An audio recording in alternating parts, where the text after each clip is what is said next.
Cek. Kurang dekat tuh. Mic-nya. Kapan? Cek.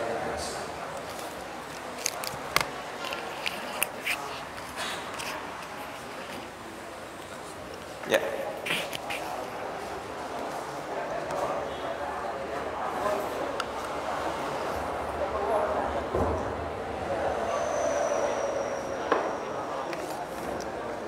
Apa temanya? Tayamum dan haid yang masuk babnya.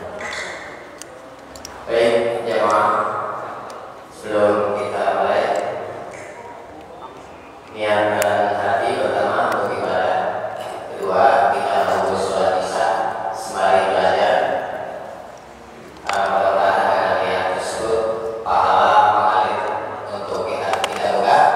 Bismillahirrahmanirrahim. Assalamualaikum warahmatullahi wabarakatuh. Waalaikumsalam. Alhamdulillah ala ni'matil iman wa ni'matil Islam. Syahada la ilaha illallah wa syahada anna Muhammadan abduhu wa rasuluh. Allahumma shalli wa sallim wa barik wa karim ala sayyidina wa maulana Muhammad.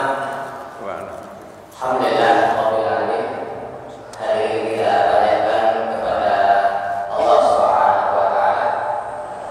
Hari ini hari Senin, malam yang ke-24 di bulan 7. Masih ingat itu bulan 7, bulan Rajab. Bulan Rajab tanggal 24. Berarti masuk ke bulan Saban. Kalau dia habis 30, ada 6 hari lagi. Saban habis 30, berarti 36 hari lagi kita menuju ke bulan Ramadan. Alhamdulillah malam ini kita bersyukur Masjid Nurul Islam membuka kembali ya, kajian ilmu agama yang dalam riwayat Sahih.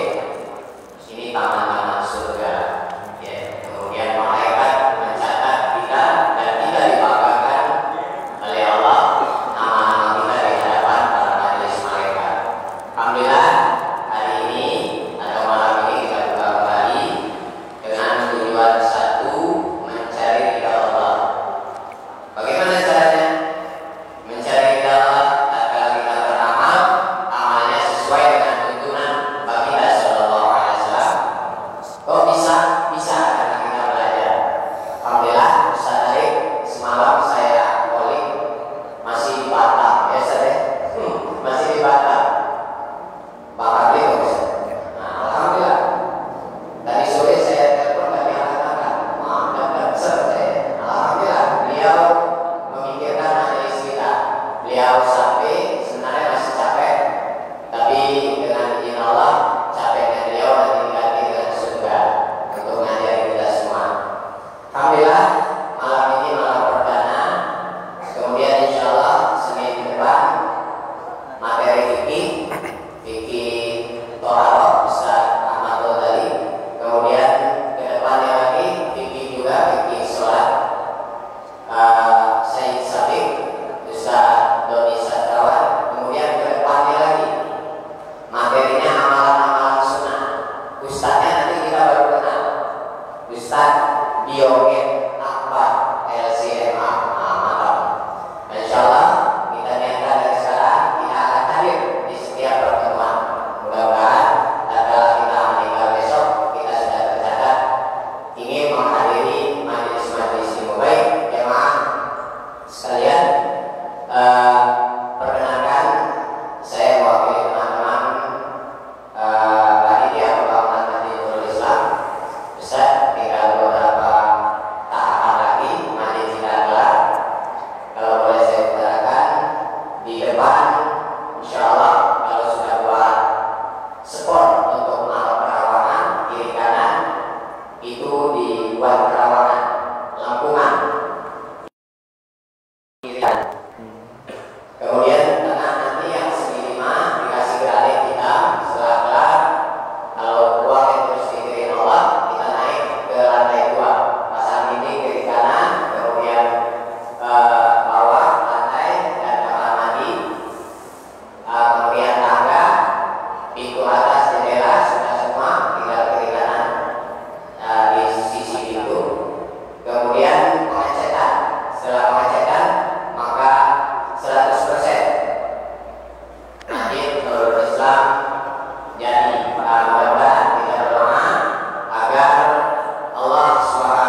Assalamualaikum warahmatullahi wabarakatuh. Alhamdulillah, alhamdulillahilladzi wahda. Nahmaduhu wa nasta'inuhu wa nusuru min anfusina wa min sayyiati a'malina. May yahdihillahu fala mudilla lahu wa may yudlillahu fala hadiya lahu. Asyhadu an la ilaha illallah wahdahu la syarika lah wa asyhadu anna Muhammadan abduhu wa rasuluhu la nabiyya ba'dah. Allahumma salli wa sallim wa barik ala Sayyidina Muhammad wa ala alihi wa sahbihi wa sallim tasliman katsira. Amma ba'du, fa ya ayyuhal hadirun usikum wa iyaya bi taqwallahil azim fi kulli waqtin la'allakum tuflihun. Segala puji milik Allah yang Allah mempertemukan kita dalam majelis ini. Segala puji milik Allah yang Allah memberikan kita kuat, Allah memberikan kita sehat, dan Allah memberikan kita sempat. Mudah-mudahan kesempatan ini mampu kita manfaatkan agar kita mendapat ridha Allah di dunia dan mendapat jannah Allah di akhirat. Salawat dan salam terlimpah kepada Nabi kita Nabi Muhammad sallallahu alaihi wasallam. Mudah-mudahan kita yang ada di sini adalah satu dari sekian orang yang mendapatkan syafaat beliau di yaumil qiyamah. Sahabat yang baik, tema kita tentang bab thaharatu wal haid. Kita membahas tentang bab thaharah. Kalau waktunya panjang, kita sambungkan dengan bab haid. Tapi Ustaz, ini jamaahnya laki-laki semua. Saya tahu jamaahnya yang di depan laki-laki. Tapi kan yang laki-laki ini pasti punya istri perempuan. Ya kan? Perempuan haid. Berarti kecuali istrinya yang bukan perempuan, enggak haid ya. Jadi siapa yang harus tanggung jawab? Kita. Jadi kalau ada istri kita yang enggak paham urusan agama, yang pertama kali tanggung jawab adalah kita. Kalau ada istri kita yang enggak sholat, maka yang bertanggung jawab adalah kita, bukan orang lain. Maka 3 kewajiban suami yang tidak bisa digantikan. 1, it'amuha ila ihtaja ila ta'am. Berikan makan istrimu kalau dia butuh makan. Makan 2, ada makan dalam bentuk jasmaniyah, ada makan dalam bentuk rohaniyah. Bahkan 1 lagi dalam bentuk fikriyah. Kalau kita punya istri, ketika nikah Iqra 2 sampai punya anak 2 plus cucu 4 masih Iqra 2, berarti suaminya yang salah. Begitu. Iya Ustaz, saya juga ngaji Ustaz sama istri Iqra 2 juga. Ngapa? Karena saya juga Iqra 2. Tulis di depan rumah keluarga Iqra 2. Maaf, saya ngelihat permasalahan umat Islam ini bukan pada orangnya, tapi pada mentalnya. Nanti kalau teman-teman punya rezeki, beli buku judulnya Runtuhnya Andalusia. Ada bahasa kecil, tulisan kecil di sebelah belakang itu.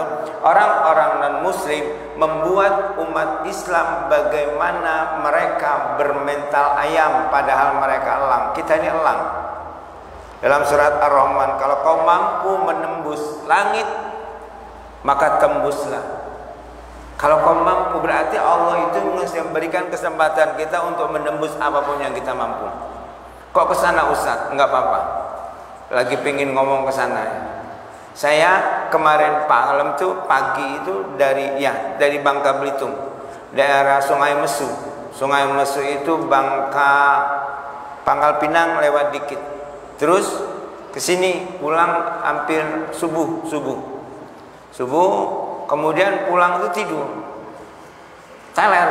Kemudian saya berpikir sekarang ini, bagaimana Ustadz Yahya Waloni yang bawa mobil sendiri, begitu nyampe tek langsung isi pengajian.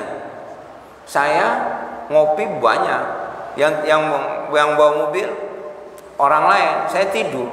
Itu kayaknya capek bener. Saya bayang, ya Allah, gimana Ustadz Yahya Waloni yang kemarin waktu kita di Begadang 3 kan dia dari Sumatera Utara. Pulang sampai langsung isi pengajian. Saya bayang, subhanallah. Kenapa dia kuat? Karena keimanan dia kuat. Jadi masalah kita, kenapa kita nggak mau ngaji ini berat? Karena keimanan kita sakit. Baik sahabat yang baik, kita bahas tentang tayamum, tapi ada bahasa hadis yang mau kita bahas lebih tekan. Karena urusan tayamum nanti insya Allah dengan Habib juga bisa. Cuman ini saya karena tugasnya Bulughul Maram, ya ini. Kita bahas tentang bab tayamumi, bab membahasakan tayamum. An Jabir an Abdullah ibnu radhiyallahu anhu an Abdillah, diriwayatkan dari Jabir putra Abdillah. Kenapa setiap orang Arab selalu membawakan Abdul, anak? Arifuddin bin Maksum. Itu kenapa? Supaya gambaran sehebat apapun kita anak, karena orang tua kita yang menghebatkan kita. Begitu. Saya tertarik kisah Gus Baha. Jadi ada seorang kiai besar punya pondok pesantren di Madura. Kemudian bapaknya pulang bapaknya itu datang dari Madura, ikut tinggal di tempat itu. Sangka santrinya itu bapaknya itu hebat. Kemana bapaknya pergi diikutin. Pas sholat sunnah 3 rakaat. Segala waktu kencing kok berdiri di pinggir musola lagi. Langsung protes santrinya, Pak Yai, ini orang tua Pak Yai kok begini? Padahal kan Pak Yai kiai. Apa dia jawab? Orang tua saya pintar karena membuat saya seperti ini. Tapi kalau orang tua seperti ini karena mbah saya. Berarti kita itu pintar karena ada orang tua. Orang tua memintarkan kita. Baik, kita lanjut. An Jabir ibnu Abdullah, diriwayatkan dari Jabir ibnu Abdillah radhiyallahu anhuma. Semoga Allah memberikan ridho anhuma kepada Abdullah dan kepada Jabir dan kepada Abdullah bapaknya. Anna Nabi sallallahu alaihi wasallam, sesungguhnya Nabi sallallahu alaihi wasallam qala, bersabda Nabi. Apa kata Nabi?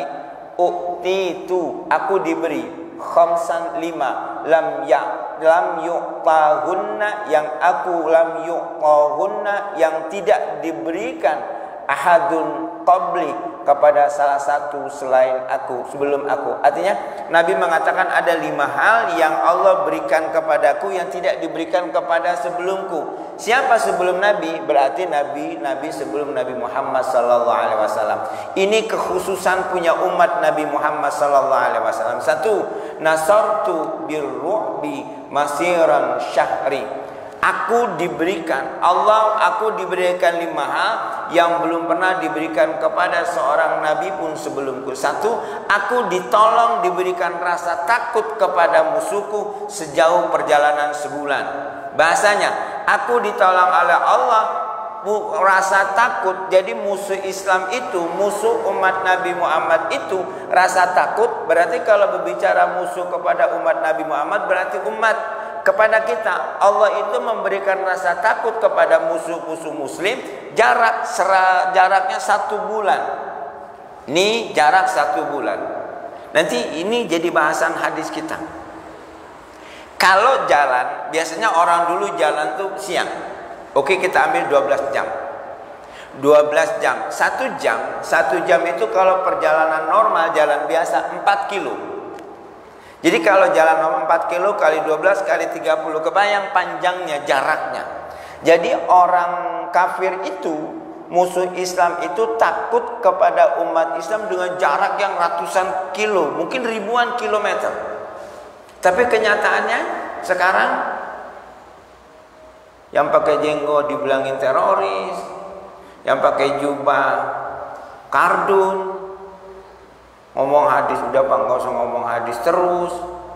Sekarang kenapa ini terjadi? Nah, ada surat An-Nisa kalau nggak salah 114, ada ujung ayat Allah mengatakan walay yaj'alullaha lil kafirina 'alal mu'minina sabila. Allah tidak akan menjadikan kepada orang kafir alal kafirina lil kafirina alal mu'minina, kepada orang mukmin sabila, menghancurkan. Jadi Allah mengatakan Allah tidak akan pernah memberikan kesempatan orang kafir untuk mampu mengalahkan umat muslim. Karena bukan, Allah menggunakan lan masuk pada fi'il mudhari, kan ja'ala yaj'alu, kemudian masuk lan la yaj'alallaha, kemudian lan masuk kepada fi'il mudhari bermakna litahqiq, menyatakan. Berarti kalau ayat ini tidak sesuai, ada masalah. Walai yaj'alullaha 'alal kafirina lil mu'minin. Allah tidak akan memberikan kesempatan kepada kafir untuk mengalahkan umat mukmin. Saya tanya, kita yakin nggak sama janji Allah? Kalau nggak yakin nggak usah taklim kita, pulang aja. Yakin nggak janji Allah? Kok cuma 2? Yang lain yakin nggak janji Allah? Kita bahas. Kenapa Allah mengatakan walai yaj'alu, dan tidak akan kami jadikan. Lan pada masuk pada fi'il mudhari memaknai litahqiq, menyatakan. Seperti buka surat Al-Baqarah 120. Walai yarda walan yantardo, tidak akan pernah ridho Yahudi dan Nasrani. Tidak akan pernah ridho. Kok ada-adanya NU cabang Protestan.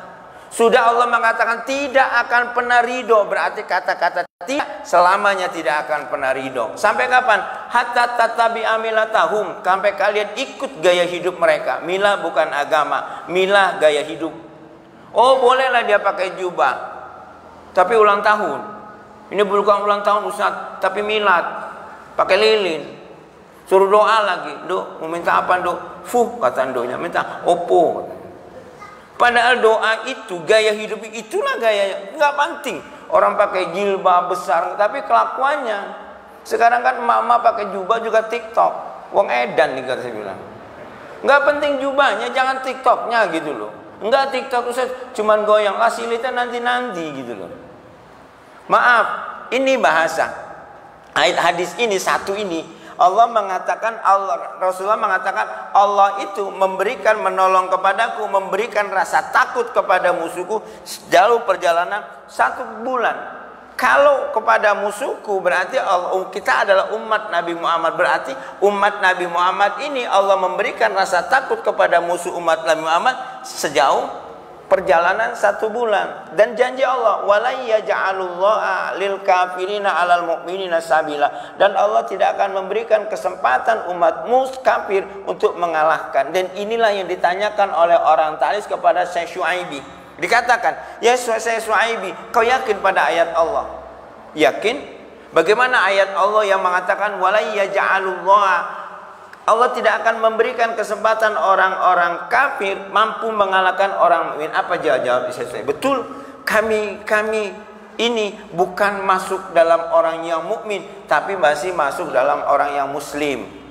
Ibadah sholat ruhnya hilang, ibadah puasa ruhnya hilang, ilmunya tidak sampai. Kan ada ayat Allah mengatakan wa iz qalatil a'rabu amanna kul lam tu'minu walakin aslamna. Ada orang Arab berkata, aku beriman kepada Allah. Kul, ucapkan oleh Muhammad, lam tu'minu, dia belum beriman, walakin aslamna, tapi dia baru berislam. Hati-hati, ada gambaran 2, ada orang Islam, ada orang mukmin. Orang beriman, orang berislam. Apa beda Islam sama mukmin? Lihat buku Buya Hamka. Makanya kita sering Pak harus rajin silaturahmi sama buku. Apa kata Buya Hamka? Kalau kau ingin melihat umat muslim, lihatlah ketika hari lebaran. Insya Allah, tanyalah sama Papa Eno, Masjid Rejomul itu harus dibangun cepat-cepat sampai keluar semua lebaran. Tapi kalau ingin melihat umat mukmin, lihatlah pada sholat subuh. Sholat subuh, ya Alhamdulillah 2 lah. Yang satu kelahiran 45, di bawah belakang 47. Yang satu stroke ringan, belakang asam urat. Baru komat di toilet. Lek ina a'tayna lek bagi luruh. Pas imamnya wis tuwe, mau gaya nambah ayat, begitu Allahu Akbar. Pengen panjang kayak itu tadi. Siapa? Syihab. Begitu sholat sini pulang praktek. Allahu Akbar. Wama lali deh. Yang jamaah juga wama kan banyak. Akhirnya wis le ina a'tayna we langganan le. Kenapa? Maka penting, ini masalah kita. Kemudian ditanyakan, padahal kan Allah mengatakan innallaha ma'al mu'minin, sesungguhnya Allah berserta orang-orang mukmin. Ada lagi Allah mengatakan kemudian Allah mengatakan wala tahzanu wa antum a'launa in kuntum mu'minin. Jangan pernah bersedih, jangan merasa hina, sesungguhnya kau tinggi kalau kalian bermukmin. Artinya ini, Islam ini akan jaya bukan pada umat Islamnya, tapi Islam akan jaya kepada umat mukminnya. Tugas kita sama-sama. Yuk sekarang nanti pulang kita pikirkan siapa orang yang harus kita bawa ngaji. cari, jangan begini-begini terus. Jadi Dewan Dakwah pernah cerita. Dulu ketika majelis taklim, mungkin Pak Haji juga pernah, majelis taklim di Dewan Dakwah itu cuma tiga terus bertahun-tahun. Akhirnya setiap jamaah punya tugas ngajak tiga. Alhamdulillah rame, begitu datang corona bubar lagi, entek meneh. Ya saya alhamdulillah kita kuat ini, bagus. Walaupun ada sebagian pakai ini masker, nggak apa-apa. Nggak apa-apa. Oh, nggak ada corona, jangan sembarangan. Tapi kena nyengir gue. Ya, tetap kita kan Allah ngasih ini. Ya ini kan ujian. Baik, kita kembali. Wa nasartu birrabi abdi birrabi masyaratan syahri. Allah memberikan pertolongan kepadaku, memberikan rasa takut kepada musuhku seukuran 1 bulan perjalanan. Jadi ada tugas sama kita, bagaimana kita kembali kepada Al-Quran, kembali kepada kita talim, kemudian kita cari apa yang kurang pada umat kita. Karena rasakan begini, rasakan diri kita ini yang semua hadir ini adalah tentara-tentara di perbatasan.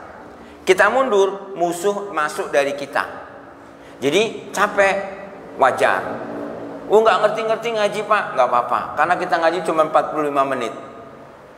Tanya siap, ngaji waktu ngapal Quran bangun jam berapa? Minimal jam 3. Udah jam 3 subuh ngapal lagi, subuh setoran. Istirahat, anak saya di pondok, ngapal lagi. Sampai zuhur ngapal lagi. Asar istirahat, biasanya mandi. Maghrib ngaji lagi, sampai sebegitu 1 kali 24 jam. Itu juga belum selesai-selesai. Lah ini ngaji cuman seminggu sekali, 45 pengen pinter, mimpi. Jadi ya bayangin, kurang waktunya gitu loh. Wow, Ustadz aku ngaji kok, wis pirang tahun. Ya 3 tahun lah milu nang silaturahmi, tapi nggak pinter-pinter. Ngajine, ya ikut Ustadz. Ngajine waya amin tok ujung. Kita Pak, kalau kita bandingkan hidup ngaji kita ini di ujung, cuman ngambil waktu 45 menit dan sudah maghrib. Sudah maghrib, siapa yang sudah maghrib ini masih konsentrasi? Saya kok hebat. Maghrib ini tinggal ujung. Kapan dong kita ngomong entek? Pokoknya bar isak mangan Bali ya loh. Ini perasaan saya, bukan jenengan. Maka titip, waktu ngaji kita ditambah. Monggo, cari sendiri, cari. Saya juga ngaji lagi Pak. Tanya apa Pak? Subuh pergi. Kenapa? Waktu ngaji kita kurang. Tambah, kesini Pak, ngaji lagi. Tanya sama Syihab. Ikut FL lah, pasal tulisan. Saya ngaji 2. Setiap pagi saya di Pramuka, KLI, Quran Landing Indonesia. Senin pagi, Kamis pagi itu saya khusus baca FL, Fasal Tulisan. Nanti insya Allah Jumat depan ini saya ikut Kampung Arab. Kenapa ngaji terus? Nggak apa-apa lah. Mudah-mudahan dengan begitu Allah ngampuni dosa saya, selesai. Ustadz kan udah pinter. Hati-hati. Rasulullah dalam nanti beli buku namanya Muhammad Teladanku, jilid yang ke-12, ada judul ujungnya detik-detik wafatnya Rasulullah SAW. Beli Muhammad Teladanku itu waktu saya beli itu 4,5 juta. Kalau sampai nggak usah beli, minjem aja, tapi nggak usah dipulangin, tak panah. Nih, di detik-detik wafat Rasulullah, ketika Allah berbicara tentang surat Al-Maidah ayat terakhir 3, kemudian 80 hari kemudian Rasulullah wafat, dan sahabat yang paling cerdas adalah Abu Bakar. Ketika Allah mengatakan, ketika Nabi khutbah di Haji Wada, aku sempurnakan surat Al-Maidah ayat 3. Semua tuh takbir kecuali satu, Abu Bakar Siddiq. Dia nggak takbir, nangis, bolak-balik ke masjid seminggu, matanya merah terus nangis. Kemudian datang sahabatnya Abu Bakar. Kan Allah ini, Nabi ini sudah menyatakan bahwa agama Islam ini sempurna. Kenapa engkau sedih? Apa jawab dia? Pasti sesuatu yang sudah sempurna akan diambil. Ternyata apa? Betul. 83 hari kemudian setelah surat Al-Maidah ayat 3 turun, Rasulullah wafat. Hadisnya begitu. Hikmahnya berarti kalau kita berhenti ngaji 83 hari kemudian ada bendera kuning nang arep omahmu. Lalu ngopo ngaji Pak? Buat nenek bendera kuning. Wis selesai ngono lho. Nggak bisa sunnah. Apa kata Imam Ghazali dalam Ihya? Siapa orang yang berhenti ngaji, mutu qabla mautihim, maka dia mati sebelum menjadi bangkai. Orang nggak ngaji, ini sudah mati Pak sebelum menjadi bangkai. Mestinya ilmunya nambah. Maka titip. Kok Ustaz masalah tayamum lari ke ngaji? Kan saya pertama ini. Ini pertama Pak Jia. Wis, emang enak jadi pertama ini ngomongnya sembarangan we. Maka titip ngaji semangat. Oh, nggak pinter-pinter, urusan kita ngaji, urusan minterin mah gampang. Saya punya cerita. Punya temen 6 tahun, badannya kalau Sena ini gede dikit dia. Selama ngaji nggak pernah ngelihat mata dia kebuka, turu di depan situ. Nggak pernah kebuka turu. Kiai nggak marah, tapi kerjaan apa dia? Kalau malam jaga pondok. Kalau motor satu keangket lah sama dia. Udah 6 tahun kata Kiai, udah kamu pulang. Nangis dia. Duh, saya pulang nggak punya ilmu. Begitu pulang di daerah Ciamis, dia buka pondok di ngaji apa? Jamul Jawame. Tanyalah orang pondok, Jamul Jawame itu kitab apa? Kitab Pamungkas. Saya aja belum pernah ngaji kitab Jamul Jawame. Kenapa? Allah bukakan ilmu. Siapa tahu gini, antum ngaji tidur terus, nggak apa-apa. Apa ngaji nih? Biasa kabeh sing wingi. Apa? Ambil yang baik, tinggalkan yang buruk. Oh, pantes bapak bawa sendal baik terus. Berangkatnya buruk, maling bapakmu. Maaf, kita lanjut. Nih, maaf. Kita lanjut. Allah memberikan pertolongan kepada umat Nabi Muhammad seukuran 1 kilo perjalanan. Cuman masalahnya di kita. Umat ini akan kuat kalau kitanya kuat. Allah kan memberikan pertolongan kalau kitanya kuat. Karena hadis kan naik haji, kata-kata ini statoktum. Kalau kau berangkat, mampu berangkat. Bukan mampu berangkat itu enggak, kau enggak mangkat haji le. Boro-boro haji pak, enggak ada duit. Padahal yang ngasih duit itu Allah. Berangkat, caranya tanam dulu. Punya uang berangkat. Pak, saya punya cerita. 2011 pengen saya umroh. 2009 kan zamannya umroh gratis. Udah mepet-mepet sama RT. Nggak dapet juga. 2011 tanyalah Ustadz Komir 3 hari sebelum bulan puasa, saya ada target Ramadan. Begitu target Ramadan menjelaskan salat subuh. Siapa orang salat subuh berjamaah kemudian tidak keluar sampai matahari terbit, maka Allah akan berikan ganjaran ma'i wal haji wal umrati ma'i, seperti haji dan umrah bersamaku.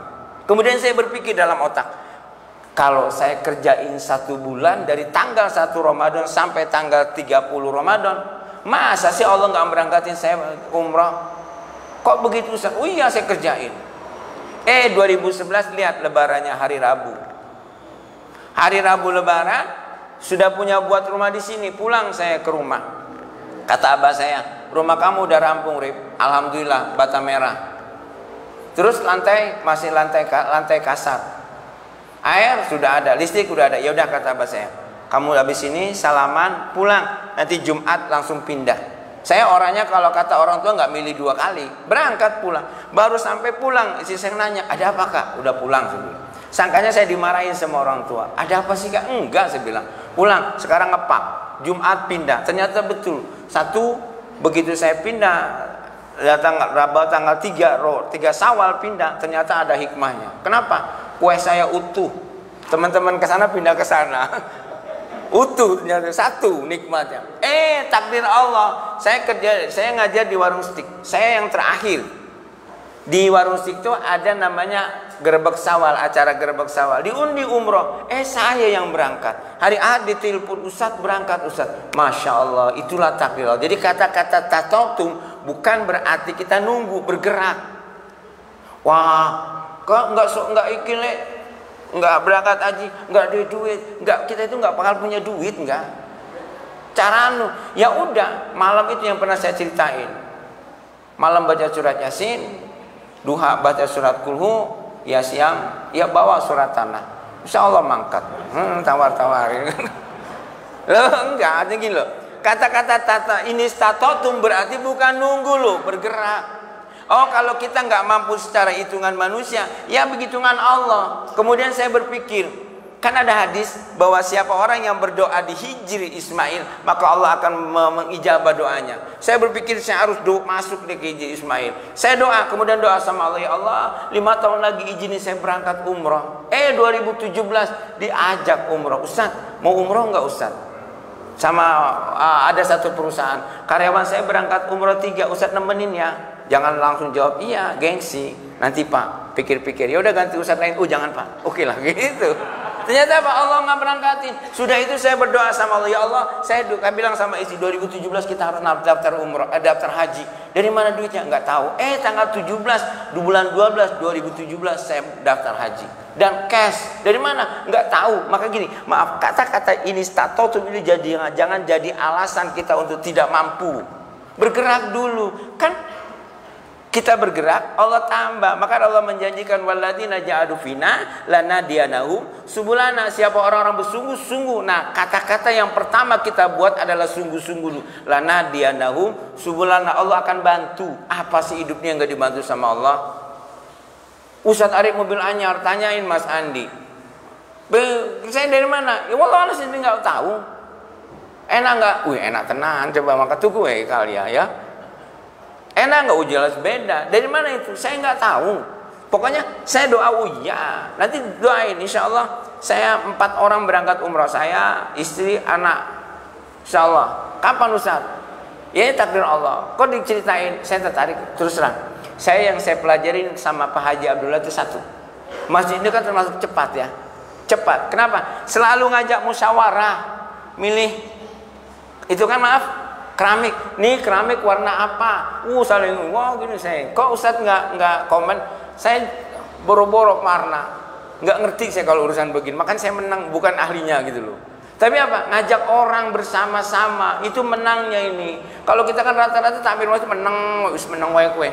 Kok tete dicet kayak petekong menang wae. Iki urusanku. Itu kelemahan kita. Tapi kalau ini Pak Haji hebatnya, semua diajak. Wow, ingat keramik ya Allah, saya bilang begini, hebat ya, ngajak orang. Satu, mungkin yang nggak nyumbang pikiran, nyumbang dana, nggak nyumbang dana, nyumbang doa. Yang mahal kan nyumbang doa. Dikirim dari Jakarta, uang besar. Itu hebatnya. Maka titip, ada apa-apa, ajak orang lain bersama. Kita lanjut. Wajuilat li ardo masjidan. Yang kedua, dijadikan untukku ardo masjidan. Tanah ini sebagai masjid. Jadi umat Islam ini bisa sholat dimanapun. Mafhumnya nggak ada alasan kita nggak sholat. Wih Pak mancing Pak, nggak sibuk nggak bisa. Nggak bisa, harus mancing juga harus sholat. Di perahu Pak, ya terserah lah gitu. Tapi kotor Pak, kotor kan bukan najis. Maka belajar mana yang disebut kotor, mana yang disebut najis. Kan banyak orang mancing segala, nggak sholat, nggak bisa. Sholat di manapun tanah itu boleh tempat sholat kecuali ada 7 tempat. 1 di jalan raya. Sampean sholat tahajud di sini, insya Allah dihajar ke bedam truk. Iya. Kurang kerjaan. Yang kedua di atas Ka'bah, di atasnya, di atapnya. Yang ketiga di makbarah, kuburan. Kok boleh orang sholat gaib di atas kuburan? Kan nggak sujud, nggak ruku gitu. Kemudian lagi apa lagi? Di tempat penyembelihan. Sholat duha di tempat Haji Darno yang tempat darah itu. Allah, nggak boleh. Biar dapat daging katanya. Nggak boleh. Apalagi ada 7 tempat. Kecuali yang lain boleh. Jadi nggak ada alasan kita nggak sholat Pak. Ternyata betul. Dalam perjalanan dari ini banyak. Saya bersyukur Allah, alhamdulillah Allah kasih ilmu. Jadi rombongan kita sholat itu di Tanjung Kayu Agung. Masuk rombongan. Ada rombongan pada sholat sendiri-sendiri. Loh, kok pada sholat sendiri? Ternyata apa? Ilmu itu menentukan di perjalanan. Maka penting belajar sholat lagi sakit. Sholat. Saya pernah nengok, orang baru operasi, nggak sholat Pak. Gimana mau sholat Ustaz? Ini diimpus, ini. Loh, justru kan selama otak kita bergerak, sholat itu harus hadir. Maka belajar sebelum sakit. Baru sakit baru buka bab sholat. Yang terlambat. Ilmu itu akan dipakai pada saatnya. Maka belajar ketika kita sapar. Ada, Dok, sekeluarga, nggak sholat apa?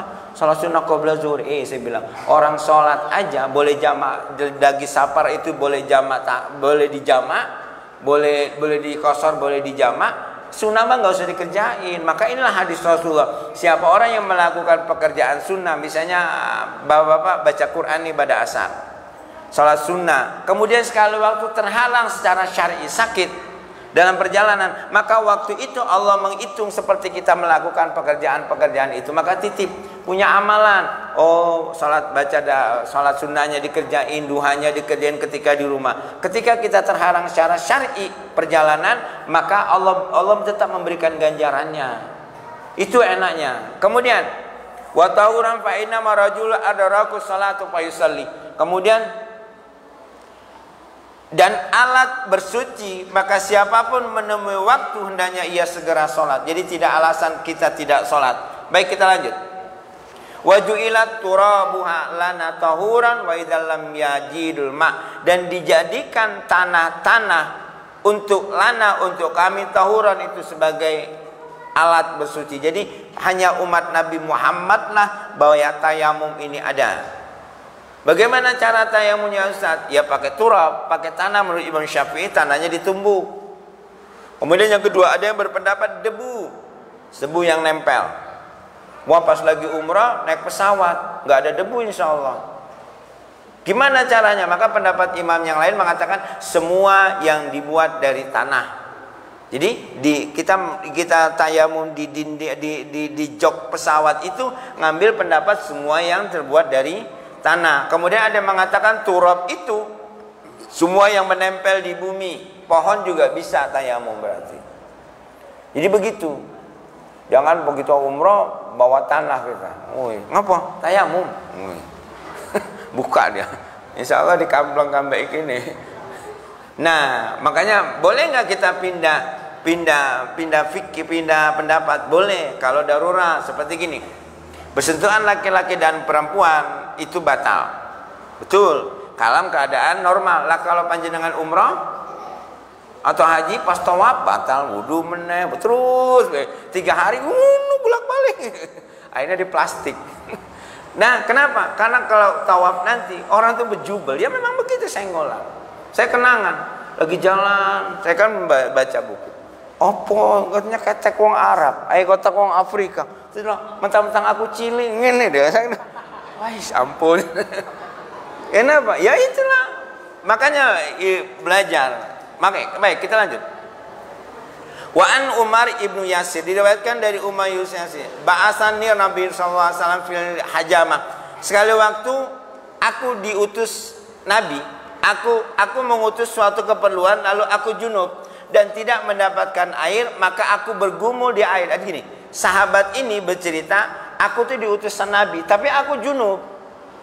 Kemudian junub kan mandi besar, akhirnya dia berguling-guling di ini kayak ayammu. Kalau orang Sunda bilang ayam beger ya, yang mau kawin itu kan dia mandi tanah. Kemudian aku mendatangi Nabi dan menceritakan hal itu, dan Rasulullah mengatakan sesungguhnya engkau cukup dengan kedua belah tanganmu begini. Lalu Nabi menepuk tanah sekali, kemudian mengusap dari kiri ke atas, kanan punggung dan kanan punggung kedua, tangan dan wajahnya. Jadi gini. Jadi sahabat ini mandi besar, mimpi, kemudian dia junub, nggak ada air. Kalau di kita kan banyak air. Nggak mungkin, tapi harus belajar. Bisa jadi pas kemarau, masa kemarau antum libur di sini, nggak ada banyu, nggak adus, berarti libur dong, nggak bisa. Maaf, libido laki-laki ini nembak. Jadi maka kenapa perempuan itu bisa boleh, laki-laki itu boleh nikah 1, 2, 3, 4, karena karakter libidonya nembak. Di mana dia butuh, di situ dia cepat. Wah Ustadz ngomong poligami. Ya iya. Kau Ustadz belum poligami? Nggak berani ya? Bukan nggak berani. Istri saya jauh lebih berani. Nah itu. Iya itu masalah. Istri saya itu juara karate Asia Tenggara. Apa nggak tugel tanganku? Enggak sih. Baik.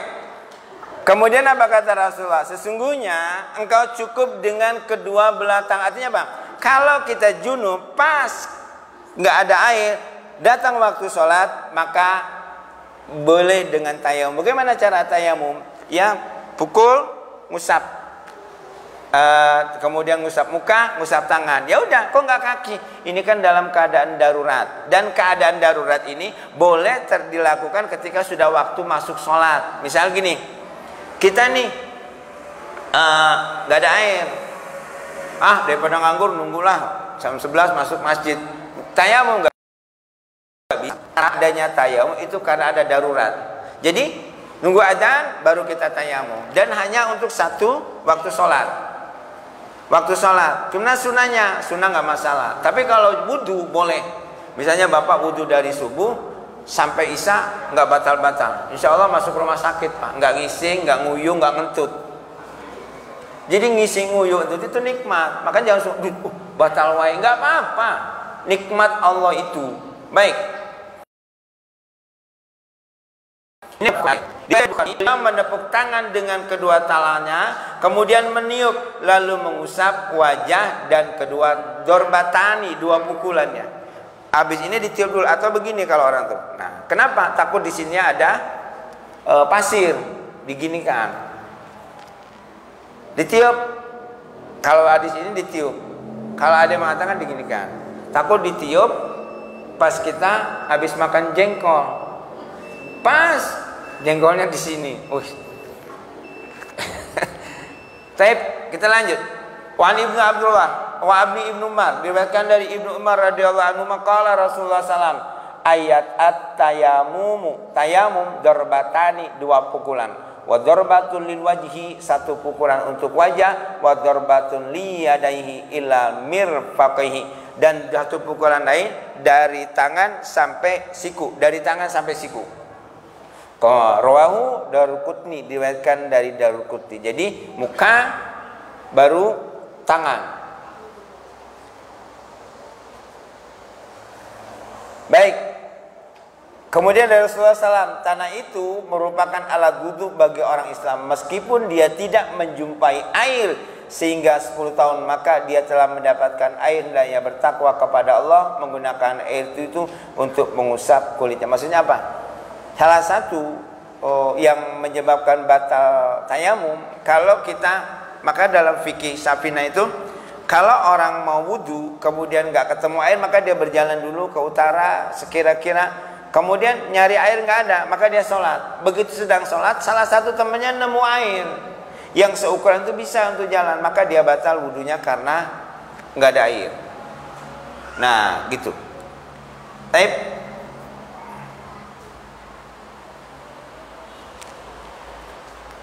Nah, kita lanjut ya. Diriwayatkan ada dua orang laki-laki yang keluar berpergian, lalu datanglah waktu sholat, sedangkan mereka tidak mempunyai air, maka mereka bertayamum. Jadi tayamum sebabnya karena sholat, tayamum sebabnya karena tidak ada air. Kan ada dua, ada tayamum karena tidak ada air, yang kedua tayamum karena sakit. Kata dokter, bapak jangan wudhu dulu, nggak boleh kena air, ini lukanya nanti besar, maka pakai tayamum. Nah, mereka ini dalam hadis ini Abu Sa'id Al-Khudri ini mengatakan ada dua orang laki-laki keluar berpergian lalu datang waktu sholat, sedangkan mereka tidak mempunyai air, maka mereka bertayamum dengan air suci dan menunaikan sholat. Kemudian mereka menjumpa air pada waktu itu juga, lalu salah satu dari seorang dari keduanya mengulangi sholat dan wudu, sedangkan yang lainnya tidak. Kemudian mereka menghadap Rasulullah Sallallahu Alaihi Wasallam dan menceritakan lalu kepada Rasulullah. Maka Rasulullah bersabda kepada kedua orang yang tidak mengulang. Rasulullah bersabda kepada orang yang tidak mengulang, engkau telah melakukan sesuai sunnah dan sholatmu sudah sah bagimu. Dan Rasulullah juga berkata kepada orang yang wudu, kemudian engkau telah mendapatkan pahala 2 kali. Maksudnya apa? Perbedaan itu nggak masalah. Ini dua orang yang satu karena nggak ada air wudu, tapi di tengah jalan ketemu air, yang satu sholat lagi, wudu lagi, yang satu enggak. Tapi yang wudu yang sholat lagi itu mendapatkan ganjaran. Nah itu kita. Jadi zaman Nabi aja perbedaan itu sudah ada gitu loh. Lah kita kok harus orang tuh podo? Nggak bisa, nggak bisa. Kita ini satu ruangan ini, apakah sama pola pikir kita? Nggak bisa. Ngambil hadis ini aja, sahabat aja, dua perbedaan. Ini zaman sahabat yang ada Rasulullah gitu loh. Dan Rasulullah nggak nyalain, kamu benar berdasarkan sunnah, yang wudu, yang sholat ulang, kamu mendapatkan pahala 2 kali. Artinya apa? Semua itu punya pilihan, semua itu punya alasan. Maka kita perbedaan itu sesuatu yang harus kita pelihara. Oh nggak bisa, kita harus bersatu. Nggak bisa. Pendapat kita itu pasti berbeda, apalagi pendapatan kita pasti berbeda. Ada yang pendapatannya 1,2, tanggal 1 gajian, tanggal 2 udah koma. Ada yang nggak punya koma, mati dia. Artinya apa? Titip. Ini hadis ini aja. Kalau kita kalau kita belajar hadis, kita ambil hikmahnya. Luas. Perbedaan itu wajar. Nggak mungkin kita satu masjid ini sama. Dan yang penting keduanya punya alasan. Yang kita pertanyakan, apakah kita melangkah ini dengan punya alasan yang benar? Itu yang penting. Baik. Kemudian Ibnu Abbas radhiyallahu anhu, semoga Allah memberikan ridho kepada Ibnu dan Abbasnya, fi qauli ta'ala, dalam firman Allah Ta'ala, wa in kuntum marda ala safarin. Wa in kuntum, apabila kalian marda, sakit, atau ala safarin, atau melakukan perjalanan. Apa kata apabila laki-laki? Apabila seorang laki-laki, ini Ibnu Abbas yang mengatakan, apabila seorang laki-laki mengalami luka-luka di jalan Allah atau terserang penyakit kudis, lalu dia junub, tapi dia takut mati jika dia mandi, maka boleh baginya bertayamum. Boleh. Tapi kapan? Ustaz, saya kalau ini wudu sakit Ustaz. Ya wis, tapi minumnya es, naiknya masalah. Nih, Ali radhiyallahu anhu bersabda, salah satu dari pergelanganku retak, kata Sayyidina Ali. Aku tanya kepada Rasulullah sallallahu alaihi wasallam dan beliau menyuruhku agar aku mengusap atas pembalut. Ini gambaran kalau kita kebetulan naudzubillah min dzalik kena luka, kemudian ini nggak bisa pakai wudu, maka diusap di atas pembalutnya. Nah, ini sahabat yang kita bahas. Hadis lain kita lanjut ya. Dari Jabir radhiyallahu tentang laki-laki yang terluka pada kepalanya lalu dia mandi dan meninggal. Jadi laki-laki ini ada luka di kepalanya, dia mandi kemudian meninggal. Kemudian Nabi bersabda, Innama kana yakfihim ayat tayammama. Sesungguhnya cukup baginya bertayamum dan membalut lukanya dengan kain, kemudian mengusap di atasnya dan membalut seluruh tubuhnya. Artinya apa? Kalau kita punya luka, kata dokter, oh nggak bisa sholat, maka harus pakai tayamum. Gimana Pak? Misalnya, ini gimana mau tayamum? Orang ini aja impus, orang ini aja misalnya transfusi darah, bagaimana mau bergerak? Sholat lihurmatil waktu, sholat menghormati waktu. Nggak ngadep kiblat Pak? Ya nggak perlu. Kalau panjenengan perlu ngadep kiblat, nanti kena marah sama perawatnya. Mau digeser ngapa? Bapak mau sholat, lah di ruang, lah maka titip. Yang ibadah paling sulit itu sholat. Selama otak kita bergerak, di situ wajib sholat. Nah, untuk kita bayangin, seandainya kita baru operasi, kemudian sadar masih ada waktu sholat, gimana yang kita lakukan? Dan ini juga harus dipersiapkan. Mudah-mudahan pertemuan ini barokah, dan ya mudah-mudahan kita semua mensyiarkan cara ini ya, cara dakwahnya Pak Haji ini. Kemarin di Bangka juga saya ceritakan, kami di Bangka itu ada majlis taklim yang begini-begini. Masjid Bangka itu nggak segini, besar, dan rata-rata orang Bangka itu satu masjid itu satu orang. Jadi orang kaya itu pengennya bangun masjid. Sana ada masjid lebih besar. Ini satu orang kan, jadi diusumbang sama pemerintah daerah, nolak dia. Cerita itu yang tempat ponakan saya nikah. Terus saya ngobrol, Pak, di tempat kami itu ada majelis taklim, tapi sistemnya begini. Subhanallah. Iya ya Ustadz ya, coba ini berlaku buat kita. Ya mudah-mudahan aja itu nular gitu. Kenapa? Kebaikan itu disebarkan kepada orang lain. Bisa jadi akan memberikan kebaikan kepada orang lain, nggak sadar itu akan memberikan kebaikan juga kepada kita. Baik, lebih kurang saya mohon maaf, pada Allah saya mohon ampun. Saya tutup. Subhanakallahumma bihamdika asyhadu an la ilaha illa anta astaghfiruka wa atubu ilaik.